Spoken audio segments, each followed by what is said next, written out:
ನಂಜನಗೂಡು ಪಟ್ಟಣದ ಹುಲ್ಲಹಳ್ಳಿ ನಾಲೆಗೆ ಕಸ ಎಸೆಯುವುದನ್ನು ತಡೆಯಲು ನಗರಸಭೆ ಲಕ್ಷಾಂತರ ರೂಪಾಯಿ ವೆಚ್ಚದಲ್ಲಿ ಅಳವಡಿಸಿದ್ದ ಕಬ್ಬಿಣದ ಮೆಶ್ ಅನ್ನು ನೀರಾವರಿ ನಿಗಮದ ಅಧಿಕಾರಿಗಳು ಕತ್ತರಿಸಿ ತೆರವುಗೊಳಿಸಿರುವ ವಿಚಿತ್ರ ಘಟನೆ ನಡೆದಿದೆ. ಪಟ್ಟಣದ ಮಧ್ಯೆ ಹಾದು ಹೋಗುವ ಹುಲ್ಲಹಳ್ಳಿ ನಾಲೆಯು ಎಂಜಿಎಸ್ ರಸ್ತೆಯ ಅಕ್ಕಪಕ್ಕದ ವ್ಯಾಪಾರಿಗಳು ಮತ್ತು ಸಾರ್ವಜನಿಕರು ಎಸೆಯುವ ಕಸದಿಂದ ತುಂಬಿ ಹೋಗುತ್ತಿತ್ತು. ಇದರಿಂದ ದುರ್ನಾತ ಬೀರುತ್ತಿದ್ದ ಹಿನ್ನೆಲೆಯಲ್ಲಿ ಶಾಸಕ ದರ್ಶನ್ ಧ್ರುವನಾರಾಯಣ್ ಅವರ ಸೂಚನೆಯಂತೆ ನಗರಸಭೆ 10 ಲಕ್ಷ ರೂಪಾಯಿ ವೆಚ್ಚದಲ್ಲಿ ನಾಲೆಯ ಮೇಲೆ ಕಬ್ಬಿಣದ ಮೆಶ್ ಅನ್ನು ಅಳವಡಿಸಿತ್ತು. ಇದರಿಂದ ಕಸ ಎಸೆಯುವುದು ತಪ್ಪಿ ನಾಲೆ ಸ್ವಚ್ಛವಾಗಿ ಉಳಿಯುವ ಆಶಯ ಹೊಂದಲಾಗಿತ್ತು.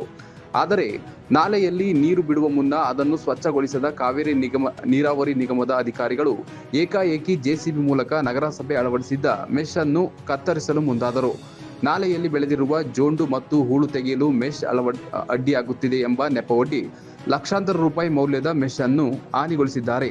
ಮೆಶ್ ಅಳವಡಿಸಲು ನಗರಸಭೆ ಖರ್ಚು ಮಾಡಿದ್ದು ಸಾರ್ವಜನಿಕರ ಹಣ. ಅದನ್ನು ಕತ್ತರಿಸಲು ನೀರಾವರಿ ಇಲಾಖೆ ವ್ಯಯ ಮಾಡುತ್ತಿರುವುದು ಸಾರ್ವಜನಿಕರ ಹಣವೇ ಆಗಿದೆ. ಇಲಾಖೆಗಳ ನಡುವಿನ ಸಮನ್ವಯದ ಕೊರತೆಯಿಂದ ಈ ರೀತಿ ತೆರಿಗೆ ಹಣ ಪೋಲಾಗುತ್ತಿರುವುದಕ್ಕೆ ಜನರು ಆಕ್ರೋಶ ವ್ಯಕ್ತಪಡಿಸಿದ್ದಾರೆ. ಸ್ಥಳಕ್ಕೆ ನೀರಾವರಿ ನಿಗಮದ ಅಧಿಕಾರಿಗಳು ಬಾರದಿರುವುದು ಗೊಂದಲಕ್ಕೆ ಕಾರಣವಾಯಿತು. ಬಳಿಕ ನಗರಸಭೆಯವರೇ ನಿಂತು ಹಾನಿಯಾದ ಮೆಶ್ ಅನ್ನ ಮರು ವೆಲ್ಡಿಂಗ್ ಮಾಡಿಸಿ ಅಳವಡಿಸಬೇಕಾದ ಸ್ಥಿತಿ ಬಂದೊದಗಿತು. ಈ ಘಟನೆಯಿಂದ ಅಸಮಾಧಾನಗೊಂಡಿರುವ ನಗರಸಭೆ ಅಧಿಕಾರಿಗಳು ಕಾವೇರಿ ನೀರಾವರಿ ನಿಗಮದ ಸ್ಥಳೀಯ ಅಧಿಕಾರಿಗಳಿಗೆ ನೋಟಿಸ್ ನೀಡಲು ನಿರ್ಧರಿಸಿದ್ದಾರೆ.